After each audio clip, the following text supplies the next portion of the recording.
दुनिया में आतंकवाद और नफरत का दौर थमने का नाम नहीं ले रहा है।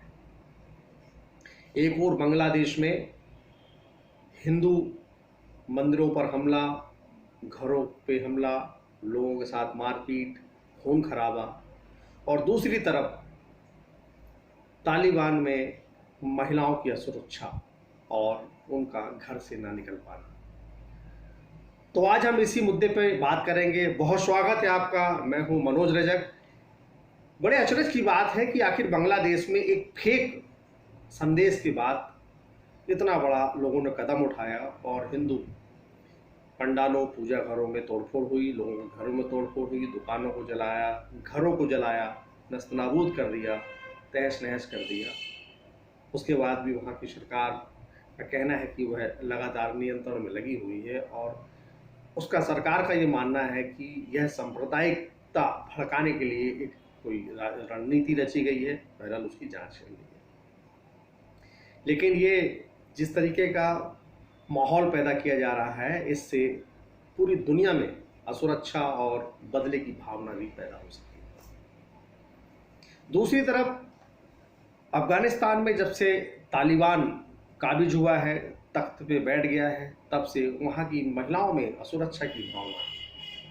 हालत तो यह है कि अब लड़कियों ने स्कूल जाना बंद कर दिया है, या यूँ कहें कि तालिबान नहीं चाहता है कि लड़कियां, महिलाएं तालीम हासिल करें, रोजगार हासिल हो, काम पे जाएं, उसे मंजूर नहीं है।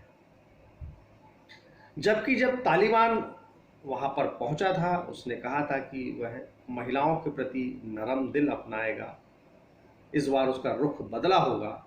लेकिन ऐसा कुछ क्षितिज पर नजर आते हुए दिख नहीं रहा है।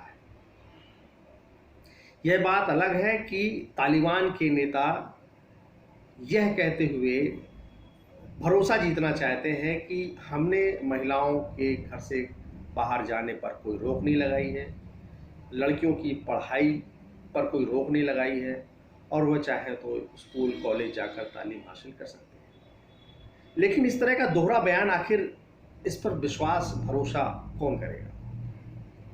तालिबान का चार चरित्र, तमाम तरह के जो उसके द्वारा किए गए छलावे, छल कपट, मार पीट, या यूँ कहें कि शोषण महिलाओं के साथ, आखिर महिलाएं भरोसा क्यों जताएं? भरोसा करने वाला उनके सामने अभी तक कोई पक्का ऐसा बयान नहीं आया है जिस पे उन्हें पूरी तरीके से इल्म हो।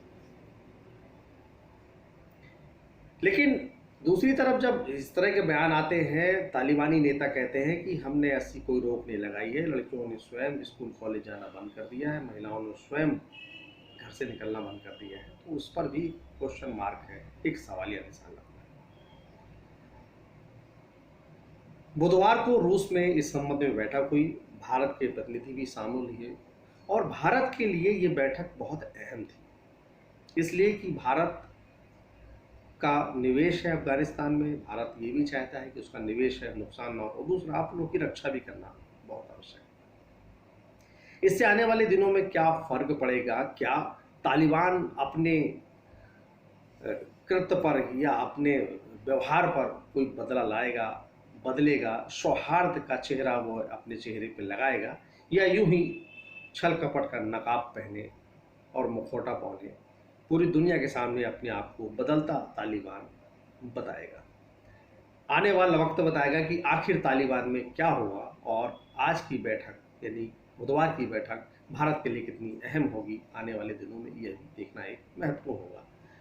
तो चलिए, मुझे दीजिए इजाज़त, फिर किसी नए विषय पर मुलाकात होगी। नमस्कार।